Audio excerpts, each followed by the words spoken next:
All right, 25.2 has been released. I've done it yesterday in the throwdown, so I thought I'd share some of my, coaching tips or what I've learned with this workout. Yes, it's a repeat workout.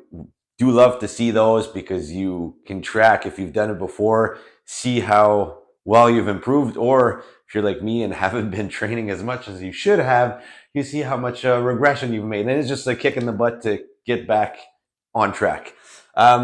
First thing is, we do have a lot of questions of, should I scale this workout? Should I go RX? Now, it's a tough question to answer, and the only person that can truly answer is yourself, but I'm going to give you some advice here.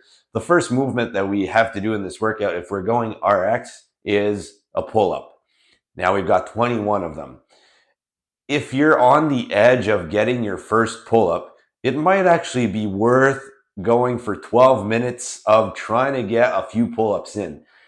Because in the way that this workout, the scoring goes, one pull-up in the RX division is going to get you above finishing this whole workout in the scaled division, right? So there are benefits to challenging yourself to try and go the RX way. Now, if you do want to just get a good workout in and you know that you're going to struggle with pull-ups, then for sure you can go scaled and go for the jumping pull-up variation. Yeah, at some point in the workout, you're going to have to go to the pull-ups, but you'll still get a good workout in beforehand. The other movement is double unders. Now, if you don't have double unders, it is okay to try and go a single double under and then trip up and then do it again until you get to the number if you go into the RX division. If you want to go into the scale division, those become single unders. So those would be like the two movements that I would gauge to see if I'm going scaled or RX. And then the strategy. This will not apply to everyone.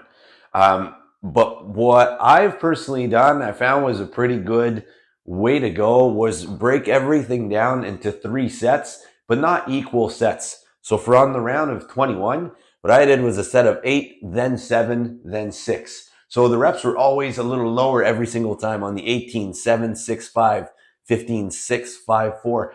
It's just a mental thing that when you get back to the bar, you know that you have one less rep to do, and automatically you kind of pick it up a little sooner.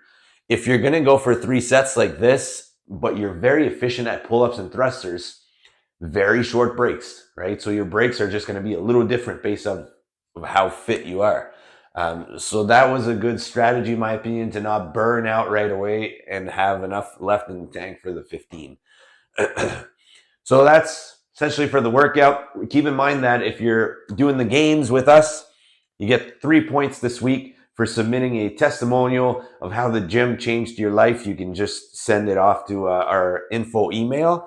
And then 1 point if you do the EchoBike challenge. There are a few rules to it, so make sure that you look.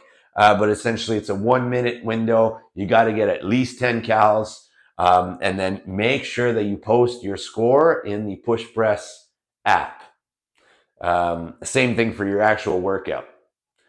So if you've got any more questions, feel free to ask, but this is actually a fun one. So give it a go.